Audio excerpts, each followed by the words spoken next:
In this video, I'm going to be talking about my food and hydration system. If you missed the kind of overview video, that's a good one to watch before this.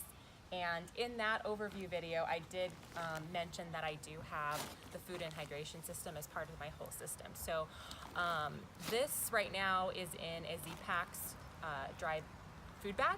And the great thing about the Zpacks bag is you can roll it up, clip it, and it is waterproof. So love Zpacks, love that brand.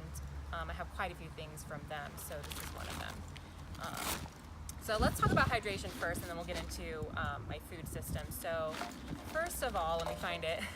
I'm going to be using a Sawyer squeeze, and a lot of people on the PCT do use this, so I chose to use it as well. I used to use a Katahdin pump system, which is really great, but it's just heavy, so this is a more lightweight option, and this is just part of the whole system. So use the Sawyer squeeze. And then as far as how many liters I'm going to be able to carry, I'm going to be able to carry 8 liters. That's maybe, hopefully only a couple times I'll have to carry 8 liters at a time, because water is really heavy. I think it's 2.2 pounds per liter. So the general rule for how much water to carry, if it's a temperate day, it's not too hot, you can carry 1 liter for every 5 miles. So in the desert, that's going to be different. So I want to be prepared. So I have 2 Platypus bottles that are 2 liters each. They're really lightweight. Obviously, I haven't opened them yet. So 2 of those. So that's 4 liters.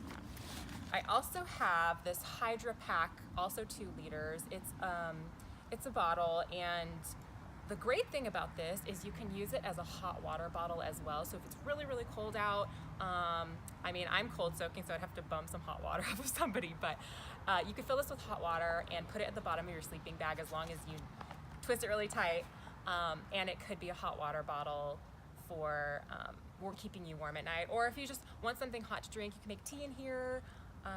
As long as it's not over a certain, I forgot what, let's see, 140 degrees. So anyway, you can put somewhat hot water in here and use it for multiple things. I'm also going to be, I'm a health coach, so I want to try to stay somewhat healthy on the trail, and I'm bringing some greens powder and tea and stuff, so I am going to put that in here only. So if I want to make up some sort of drink, it's going to be in here and not necessarily in these bottles. I'm just going to keep water in here.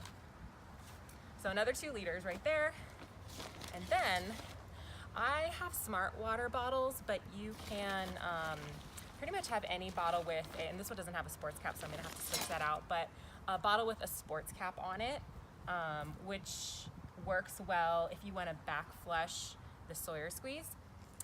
So that's kind of important when you need to do that. And also, just from a first aid perspective, you can use this to clean a wound. And so, you know, if you get a cut or something, you can just put a lot of pressure on the bottle, and that pressure will help clean a wound. So that's another multi-purpose thing that's important to me. Okay, that's it for the water system. So moving on to food. So I have this dry food bag for all of my food, and then I do also have a day food bag, so I can keep that in the outside pocket of my pack, and it'll be easier to access just my day food, so I don't have to take this out every time I want to snack and rummage through it and waste time. So day food bag.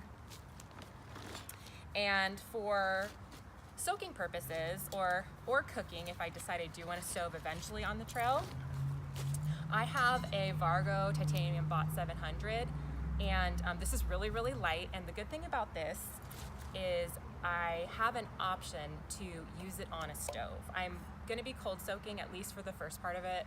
I want to cold soak the whole trail, but we'll see how that goes. I'll let you know.